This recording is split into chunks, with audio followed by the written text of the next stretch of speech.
একজন দর্শকের ফোন নিয়ে আসি, আমি আসবো। দর্শক অপেক্ষা করছেন। দর্শক কোথা থেকে বলছেন, নাম বলে প্রশ্ন করুন। হ্যালো, জি, আসসালামু আলাইকুম। আমি নারায়ণগঞ্জ থেকে বলছিলাম। ওয়ালাইকুম সালাম। জি বলুন। আমার নাম সাজ্জাদ হোসেন। আমার একটি প্রশ্ন ছিল। দর্শক কোথা থেকে বলছেন, নাম বলে প্রশ্ন করুন। নাম ঠিকানা তো বললাম, কথা কি শোনেন না? হ্যালো হ্যালো জি, হ্যালো আমি হ্যালো। শুনতে পাচ্ছি দর্শক। আচ্ছা আচ্ছা, আমার প্রশ্নটা হচ্ছে, আমার ফেসবুক ফ্রেন্ড সিনহা, যে কিনা অকালে বিয়ে করছে, মানে বাল্যবিবাহ, ও দেখতে আপনার মতোই আমি একটুখানি আপনাকে একটু থামাই। না না, আমার প্রশ্নটা তো শেষ করতে দিন। বলতে চাইছিলেন, জি।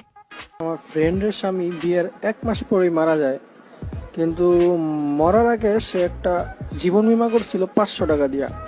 সুতরাং সে কি পুরো টাকা ফেরত পাবে নাকি সেই বিমার? আর যদি সে সেই 500 টাকা ফেরত পায়, তাহলে আমি কি আমার ফ্রেন্ডকে বিয়ে করলে সেই 500 টাকার ভাগিদার হতে পারবো কিনা? এটাই আমার প্রশ্ন ছিল। অনেক ধন্যবাদ। এমন সময় আপনার ফোনটা পেলাম, নিশ্চয়ই আমরা অনেক তর্ক করতে পারতাম এটা নিয়ে। আমরা একটা ছোট্ট বিরতির পর তাদের